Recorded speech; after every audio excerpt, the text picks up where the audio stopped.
everyone. So this is kind of long overdue. Our good friends over at the Worm Bucket sent us a sample of their worm bucket. So we're going to set this up for you today.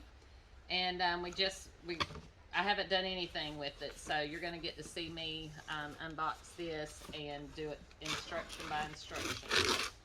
So one of the things that you'll notice they have on the box is this is worm food, because as we all know, you can shred cardboard and feed that to your worms.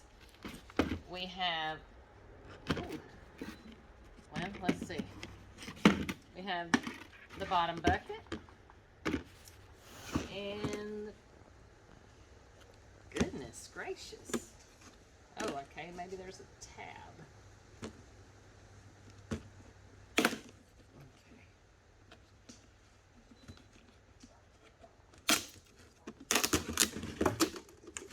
Good to know. You have to pull the tab off. Then you can pull the lid off. And I noticed right off we have an air vent on the top of the lid, which is good. This can also be used as worm food. We have a bag of perlite and a bag of cocoa coir. We have some instructions, and we have a little sticker, and then we have the spout. I watched her do hers online, so I kind of already know a little bit about how to do this. You take this part, put it through here, and the part that I unscrewed screws right on the back. This is your spout. Now, I'm not really sure why we would have a spout. I know there's a lot of worm bins that do, but if you're getting leachate, then you have your bed way too wet, because you should never have standing water.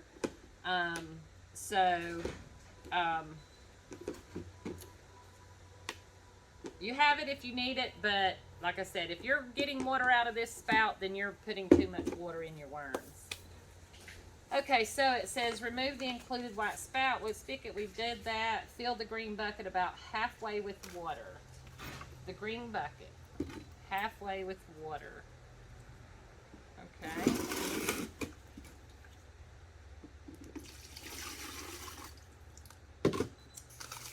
Add our coconut coir to the water and let it sit for several hours. Hopefully we won't be letting it sit for several hours. We just added our brick in here.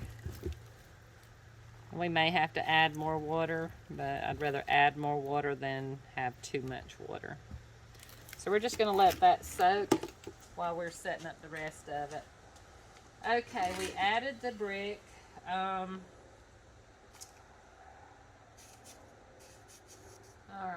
take the yellow bucket and put something underneath it to minimize spills. Flatten the shipping box and reuse it underneath. We'll also be able to shred the shipping box. I'm not going to do that because I have a table here that doesn't matter if it gets wet or not. Take the paper bag labeled Pure Light and pour it into the yellow bucket. I'm not really sure what the perlite is for. Never used it. But we're going to do what their instructions say do. It says that perlite is a volcanic rock, and lighting the bottom of the bucket with it will act as a filter media and help keep the moisture levels correct. Just be careful. Some of the pieces of the perlite can fall through the holes in the bucket and make a mess. Again, it's why using a shipping box is useful. And as we can see, it did make a mess, but that's okay because we're in a farm here, so. Alright, so we've got our core in here. We have to wait for that to get done, and now we're gonna add us a banana in here, and we like to just bury it just a little bit. And the reason you want to do that is so that it doesn't cause fruit flies or other flies. Now we've got some red wigglers here, and beautiful red wigglers. And some of our compost out of our bin, and that's just so that they can have a some microbes going in here to kind of get that started. And we're using about 1/4 pound of worms. This is a kind of a small bucket. It's really great for someone with just 1 or 2 people in the home, or an apartment, because this little thing will fit right under your kitchen sink.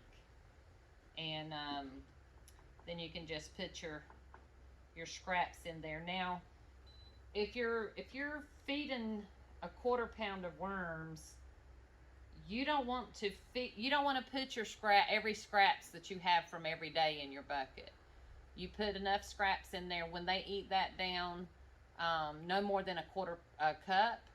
When they eat that and it's completely gone, then you add more. If you have more scraps than that, you need to freeze them or throw them away, or get another bucket, get a bigger bin, because you don't want to overfeed your worms.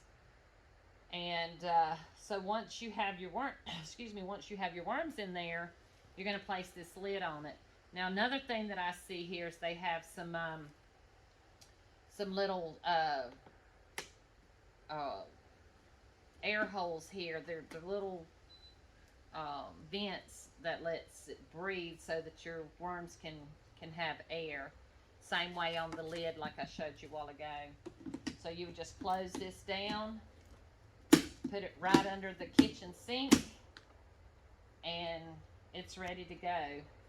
And you know, like I said, if you're getting water out of this spout, then you're putting way too many scraps or way too much water in your bin, and you need to cut back on that. If you're adding foods like watermelons, lettuce, things that are high in water content, you need to make sure you put some dry shredded cardboard before you put that food in there, and that way it can help soak up those juices, and it's not going to make your bin anaerobic. But this is a great little, I love this. I seen it when it first came out, and it is, I think it's a wonderful addition to the worm world. Like I said, for people who have apartments, or you know, people who only have 1 or 2 people in the household.